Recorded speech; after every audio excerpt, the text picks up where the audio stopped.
నమస్తే విటీవీ ఛానల్కు స్వాగతం.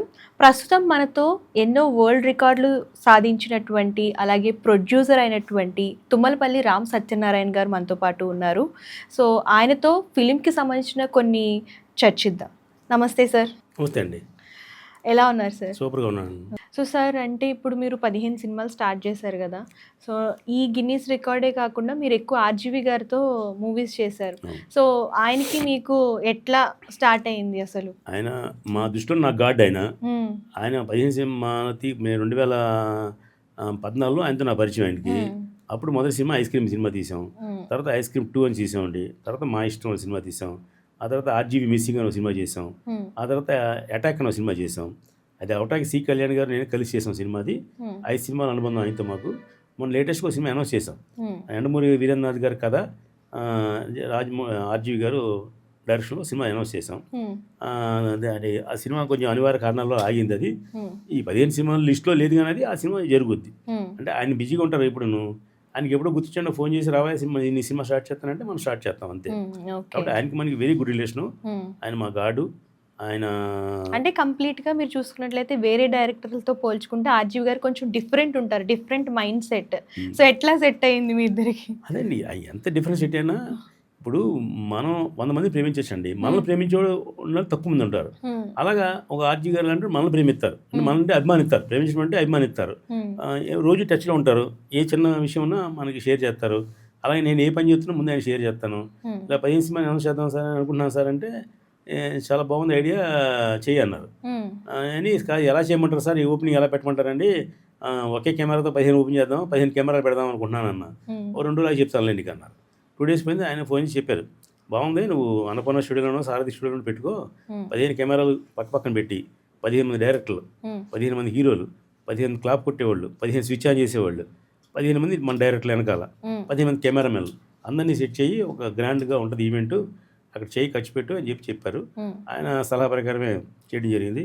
సార్ మరి మీ సినిమా కూడా దీంట్లో అనౌన్స్ చేద్దాం సార్ అన్న. నా సినిమాకి నేను ఆగస్టు 15 తారీఖు నేను బాంబేలో ఉంటాను. ఒకటి రెండోది, ఈ గుంపులో నేనెందుకు, మీకు నేను ఎలాగో సినిమా చేయాలని ప్రామిస్ ఉంది కదా, ఓపెన్ చేసాం ఆ సినిమా, అది నేను అలాగే ఫినిష్ చేస్తాను. అది ఈ 15 సినిమాలు వేరే కొత్త ఛాన్స్ ఇవి అని చెప్పడం జరిగింది. దాంట్లో 4 మాత్రం కొంచెం మంచి డైరెక్టర్లు, పెద్ద డైరెక్టర్లు ఉన్నారు. మిగతా వాళ్ళందరూ యంగ్ చాప్, వాళ్ళందరూ చేస్తున్నారు. ఇప్పుడు ఈ 15 మంది స్టార్ట్ చేసిన తర్వాత ఒకళ్ళిద్దరు డైరెక్టర్లు వెళ్ళిపోయారు. అంటే వాళ్ళకి ఏదో పనులు ఉండో, లేకపోతే వాళ్ళ కథ మనకు నచ్చుకో, లేదా మనం వాళ్ళకి నచ్చుకో వెళ్ళిపోయిన వాళ్ళు ఉన్నారు. మిగతా వాళ్ళు ఇంకో కొత్తగా 2-3 యాడ్ అయిన వాళ్ళు ఉన్నారు. మా నాన్న హీరోని ఒక సినిమా చేసాం. ఆ డైరెక్టర్గా ఈ సినిమా ఇంతమంది ఇవ్వలేదు మేము. ఈ 15 గ్రూప్లో అతను లేడు, విజయ్ అన్న అతను. ఆ తర్వాత అనుకోకుండా అతను కథ చెప్పాడు, బాగుంది అంటే 15 తీసి ఆగిపోగా మనం, అంటే ఏది ముందు రెడీ అయితే అది 15 లిస్టులు వేస్తాం. కాబట్టి అతను ఒక సినిమా చేశాడు. అది ఆల్రెడీ షూటింగ్ కూడా అయిపోయింది. ఒక చిన్న సెంటిమెంట్ సినిమా, తండ్రి కూతురు సెంటిమెంట్ సినిమా. రేపు ఈ సినిమా చేస్తున్నాం, అరుణాచలం గిరి ప్రదక్షిణ అనే సినిమా. దాంట్లో ఒక మదర్ సన్ సెంటిమెంట్. రేపు ఇంకో సినిమా స్టార్ట్ చేస్తున్నాం కాశీలో, ఒక తాతగారు మనవరాలు సెంటిమెంట్. అలాగా సెంటిమెంట్ విత్ ఒక దేవుడు బ్యాక్ డ్రాప్ అంటే బాగుంటుంది ఉద్దేశంతో. అలా ఇది ఉంది అనుకోండి, మన మహానాగా ఉంది, తాడిపల్లిగొండ దగ్గర రాచర్ల అనే గ్రామంలో షూటింగ్ చేసాం. దాన్ని ఉదయ్ భాస్కర్ అని సినిమాల మీద, ఒక పురాణాల మీద, లేకపోతే ఒక గ్రాఫిక్స్ మీద సూపర్ కమాండ్ ఉన్న వ్యక్తి అతను సినిమా చేస్తున్నారు. అలా కాకుండా ఇంకో సినిమా కూడా చేస్తాం, కాశీ. అది కూడా కాశీ బ్యాక్ డ్రాపే. దానికి ఒక ప్రముఖ దర్శకుడు, రచయిత, ద గ్రేట్ లెజెండరీ, ఒక రామదాస్ లాంటి సినిమా రాసిన రైటరు జేకే భారవి గారు. ఆ సినిమా 3-4 నెలలు టైం పడుతుంది. ఎందుకంటే వాళ్ళు కొంచెం కాస్ట్లీ పర్సన్స్, బ్రహ్మాండంగా కథ గురించి వాటి గురించి ఎక్కువ ప్రాణం పెడతారు. దాంట్లో 45 నిమిషాల గ్రాఫిక్స్ అవన్నీ ఆయన ప్లాన్ చేస్తున్నారు. అంటే ఒక సినిమా బాధ్యత ఆ డైరెక్ట్గా అప్ చెప్పేస్తాం, దాన్ని మంచిగా చూసుకుంటాం. ఒక బడ్జెట్ వరకే మనం చూసుకుంటాం, మిగతా అన్ని వాళ్ళే చూసుకుంటారండి. ఆ సినిమా కూడా అతి త్వరలో సెటిల్ ఎక్కుతుంది, జేకే భారవి గారి సినిమా. అలాగే కన్నడలో డైరెక్టర్ గారు ఉన్నారు, సాయి ప్రకాష్ గారు అని. ఆయన తెలుగులో చాలా సినిమాలు చేశారు. మొత్తం ఇప్పటికి 104 సినిమాలకి డైరెక్ట్ చేసిన లెజెండరీ డైరెక్టర్ ఆయన. ఖైదీ గారని మోహన్ బాబు గారితో కూడా సినిమా చేశారు. శ్రీకాంత్ గారితో సినిమా చేసి చాలా సినిమా చేశారు. ఆయన సినిమా చేస్తారు, అది కన్నడ తెలుగు సినిమా. అది పాము సెంటిమెంట్ సినిమా. అది కూడా త్వరలో ట్రాక్ ఎక్కుతుంది. ఓకే. సో సార్ చాలా అంటే ఎన్నో రికార్డ్స్ సాధించారు. ఇది కూడా చాలా సక్సెస్‌ఫుల్ అవ్వాలని మేము కోరుకుంటున్నాము. సో అలాగే ఫైనల్‌గా లాస్ట్ మనం 'రామ్ చరణ్' గారి గురించి మాట్లాడుకుందాం. అయితే ఆఫ్టర్ 'త్రిబుల్ ఆర్' తర్వాత ఆయనకి గ్లోబల్ స్టార్ అని చెప్పేసి పేరొచ్చింది. కాకపోతే రీసెంట్‌గా మనం 'పెద్ది' సాంగ్ ఒకటి రిలీజ్ అయింది. అందులో మెగా స్టార్ అనే మెగా పవర్ స్టార్ అని చెప్పేసి ఇచ్చారు. అంటే ఎందుకు గ్లోబల్ అనేది తీసేశారు? సో అంటే అచ్చు రాలేదా ఏంటి అసలు? అదేం కాదులేండి. ఇప్పుడు దాని గురించి కూడా డిస్కషన్ ఈ నడుస్తుంది టైటిల్ present. గవర్నమెంట్ ఏం ఇవ్వదండి. ఆ, మన ఫ్యాన్స్, ఆ ప్రొడక్షన్ వాల్యూస్‌న ఆ ప్రొడ్యూసర్లు వాళ్ళు ఇచ్చుకుంటారండి. ఉమ్, ఆ గ్లోబల్ స్టార్ ఒకటి ఉందిగా ఆల్రెడీ. అది ఉంది. తర్వాత ఇది కొత్తగా అది. ఉమ్, రెండు స్టార్లు ఆయనే. ఇప్పుడు ఇంకో గ్లోబల్ స్టార్ ఇంకోళ్ళకి ఎవరికి ఇస్తే మీరు అడగచ్చు. ఇదేంటి ఇతను గ్లోబల్ స్టార్ అన్నారు కదా, అతనికి వచ్చింది అని అనొచ్చు. ఉమ్, అది కాదు, అది ఉంది అదనపు సర్టిఫికెట్ అది. ఉమ్, ఇది ఈ సర్టిఫికెట్. ఓకే. అది ఎన్ శంకర్ గారి సినిమాకి, కె శంకర్ గారి సినిమాకి ఇచ్చారు ఉమ్, గ్లోబల్ స్టార్ అని. ఈ పెద్ద సినిమాకి మీరు చెప్పిన mega power star. Mega power star already ఉన్న సినిమా అది. ఉమ్, మెగా పవర్ ఉమ్, స్టార్ ముగ్గురు, దాంట్లో ముగ్గురున్నారు దాంట్లో. అవును. గ్లోబల్ స్టార్ అంటే ఒకటే ఉంటాడు. అందుకని ఇదే పెద్ద టైటిల్. ఓకే. కాబట్టి ఈ టైటిల్ బాగుంది, ఇది పెట్టారు. సెంటిమెంట్ అలాంటిది ఏమి ఉండదు సినిమాల్లో. ఉమ్, ఒక సినిమా ఫ్లాప్ అయినది మాత్రం హీరోకి ఏం అవ్వదండి. మీరు చెప్పి శంకర్ గారి సినిమా ఫ్లాప్ అయిందని అంటున్నారు మీరు. అది దానివల్ల ఏం అవ్వదు. ఉమ్, ఆ ప్రొడ్యూసర్కి నష్టం తప్ప హీరోలకి ఏం డ్యామేజ్ జరగదండి. ఉమ్, ఇప్పుడు కృష్ణ గారు ఆ రోజుల్లో 18 సినిమాలు 16 సినిమాలు చేసేవారు కదా. దాంట్లో 10 సినిమాలు ఆడినా మిగతా 6 సినిమాలు ఫ్లాప్ అయినా వాళ్ళు పెద్ద ఏమి ఇమేజ్ పడిపోదండి. ఉమ్, అలాగే ఇప్పుడు అంటే పేర్లు చెప్పిన దానికన్నా ఒక హీరో ఉన్నాడు, వరుసగా 4 ఫ్లాప్లు ఉన్నాయి. ఉమ్, అది ఇంకా డిమాండ్ ఉంది ఆయనకి. ఉమ్, 50 కోట్లు తీసుకుంటున్నాడు అతను. ఉమ్, అంటే ఇప్పుడు ప్రేక్షకులు చూసినంతకాలం నిర్మాతలు ఆ హీరో వెనకాల పడతారు. ఉమ్, ఆ హీరోలు డిమాండ్ చేస్తారు. ఉమ్, వాళ్ళ ఫ్లాప్ వచ్చింది కదా, అయ్యో పాప అని ఎవరికి దయాదాక్షిణ్యం లేదు. ఓకే. ఎవరి పని వాళ్ళు చూసుకుంటుంటారు అంతే. ఓకే. ఈ హీరో ఫ్లాప్ వచ్చింది మాత్రం ఏం అవ్వదండి. అంటే మీరు ట్రైలర్ చూసి అట్లాగే చెప్పేస్తారు కదా సినిమా హిట్టా ఏంటి అని చెప్పేసి. రీసెంట్గానే పెద్దికి సంబంధించిన గ్లిమ్స్ అలాగే ఫస్ట్ సింగిల్ రిలీజ్ అయింది. ఇప్పుడు పెద్ది ఎలా ఉండబోతుంది ఆఫ్టర్ గేమ్ చేంజ్ డిజాస్టర్ అయిన తర్వాత? ఫ్యాన్స్ ఊరటిస్తుందా ఫ్యాన్స్కి పెద్ది? ఖచ్చితంగా అండి. గేమ్ చేంజర్ అనేది ఫ్లాప్ అన్నంత మాత్రాన అతని కెరియర్ మీద ఏం బ్యాట్ పడదండి. ఓ పెద్ద లాంటి సినిమా ఇప్పుడు అంతవరకు ఎందుకు మీకు త్రివిక్రమ్ శ్రీనివాస్ గారు చెప్తాను. త్రివిక్రమ్ శ్రీనివాస్ గారు అత్తారింటి దారిదని సూపర్ డూపర్ హిట్ సినిమా తీశారు కదా. అవును. మీకు చెప్పేది ఎగ్జాంపుల్ కోసం చెప్తున్నాను. దాని తర్వాత వెంటనే అజ్ఞాతవాసి సినిమా తీశారండి. అది డిజాస్టర్ ఫ్లాప్. అది త్రివిక్రమ్ శ్రీనివాస్ గారు చాలా చోట్ల చెప్పాను, ఏం తీసినా ఆయన పాత సినిమాల్ని మళ్ళీ రిపీట్గా దాన్ని తిరిగేసి అందంగా తయారు చేస్తారు. ఒక మాటల వల్ల కానీ అదే కొత్తదనం ట్రీట్మెంట్ వల్ల కానీ సినిమాలు హిట్ అవుతాయండి. ఆయన తీసిన సినిమా ఇంచుమించుగా అన్నీ కూడా పాత సినిమాలే. అలాగా ఆ సినిమా హిట్ అయింది. ఏది అత్తరింటి దారి. రెండో సినిమా అజ్ఞాతవాసి సూపర్ ఫ్లాప్ అయింది.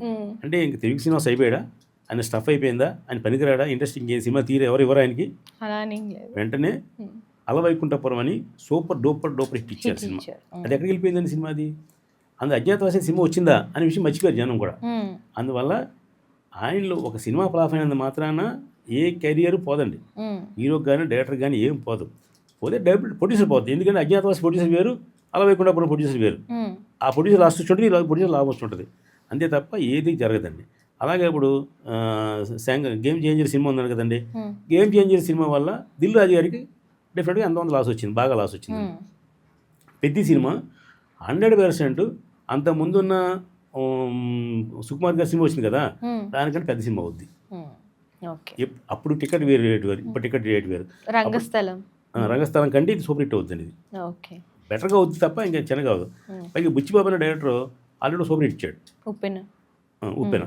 నెక్స్ట్ సినిమా డెఫినెట్గా అతని గురించి ప్రేక్షకులు వెయిట్ చేస్తున్నారు, ఫ్యాన్స్ వెయిట్ చేస్తున్నారు. సినిమాని బతికించేది ఓన్లీ ఫ్యాన్స్ అండి. ఆ ఫ్యాన్స్ వల్లే సినిమా బతుకుద్ది కదా. ఆ ఫ్యాన్స్కి ఏమి ఉప్పెన సినిమా తర్వాత వెయిట్ చేస్తున్నారు అతని గురించి. గేమ్ చేంజర్ ఫ్లాప్ అయింది కదా, మీరు చూడడం సినిమా అని ఏమి అనుకోరు. వాళ్ళ అభిమానం ఇంకా పెరుగుద్ది. డెఫినెట్గా వాళ్ళు ఈ సినిమాని ఇంకా ఆదరిస్తారు. కామన్ ప్రేక్షకుడు ఎలా చూస్తాడు. ఇప్పుడు ఒక బుచ్చిబాబు, ఒక రామ్ చరణ్, ఒక బ్యానర్, 3 చూస్తే 3 ప్లస్లో ఉన్నాయండి. దీంట్లో ఏమీ ఇబ్బంది లేదు. ఆ సినిమా బాగా ఆడుతుంది. నేను సినిమా ఆడుతుందా ఆడదో ట్రైలర్ చూసి చెప్పగలిగింది ఏంటంటే, చిన్న సినిమాలకి అయితే 100% కరెక్ట్గా చెప్పగలం. పెద్ద సినిమాని ఊహించి దానికి ఆ ట్రెండ్ ఏంటో మనకి ఇది ఏదైనా ఎక్స్పీరియన్స్ అంతే తప్ప దీని గురించి ఏమి జ్యోతిష్కాలను జాతకాలు నేను నేర్చుకోలేదండి. మా ఎక్స్పీరియన్స్ వల్ల, అంటే నేనే ప్రేక్షకుడు కదా, నేను ఈ సినిమా చూస్తానా చూడనా అని ప్రశ్నించుకుంటే ఆన్సర్ మన దగ్గర ఉంది. ఇప్పుడు ఈవేళ 10 సినిమాలు రిలీజ్ అవుతున్నాయి, ఏ సినిమా చూస్తారు మీరు అని చూసుకుంటే అదే మేము మార్కులు వేసుకుంటాం. అందువల్ల ఆ కథ ఏంటి, కాకరకాయ ఏంటి అని అవసరం లేదు. ఇప్పుడు ఏ సినిమా అయినా ఒకలా ఉంటుంది కదండి. వాళ్ళు ప్రజెంటేషన్ ఏంటి, ఆ సినిమాకి రేపు పొద్దున్న ఆడియన్స్లోకి ఎందుకు ఆదరిస్తారు అనే విషయం ఒక ప్రేక్షకుడిగా మనం ట్రెండ్ ఏంటో అదే జరుగుద్ది. అందువల్ల మనం చెప్పగలుగుతున్నాం. అంటే నేను ఎప్పుడు కూడా ఈ సినిమా ఆడదు అన్న రివ్యూ నేను ఎప్పుడు ముందు చెప్పను. ఎందుకు అది నేను చెప్పడం దేనికి, నేను బాడీ చేయడం దేనికి, కానీ ఈ సినిమా ఆడుతుంది అని నేను చెప్తా. పలానా సినిమా ఆడుతుందని నేను ఊహించి ముందుగా చెప్పే సినిమాలు బ్రహ్మాండంగా ఆడియండి. అలా ఒకసారి మొన్న ఫెయిల్ అయింది ఒక సినిమా ఒకటి. నేను ఈ సినిమా ఆడుతుందేమో అని ఎంతో ఆశపడ్డాను, ఆ సినిమా ఒకటి ఫెయిల్ అయింది మొన్న. మిగతా అన్నీ కూడా డెఫినెట్గా 100% మన జాతకం సూట్ అవుతుంది. ఇంకా ఆడిన సినిమా గురించి ముందు చెప్పడం వేస్ట్. ఎందుకంటే మనం టికెట్ పోగొట్టకూడదు, ప్రేక్షకుడిని వెనక్కి పెట్టకూడదు. సినిమా రిలీజ్ అయిన మన్నాడే తెలిసిపోద్ది వాళ్ళకి. అలా ఈ వెబ్సైట్ వాళ్ళు రివ్యూస్ వాళ్ళు రాస్తూ ఉంటారు, ఈ సినిమా బాగాలేదు, డైరెక్టర్ అలా తీసాడు, ఇలా తీయలేదు, అలా తెలియదని. ఆ రాసేవాడికి అయినా నాలెడ్జ్ ఉందా? పోనీ అతనే సినిమా తీసాడా?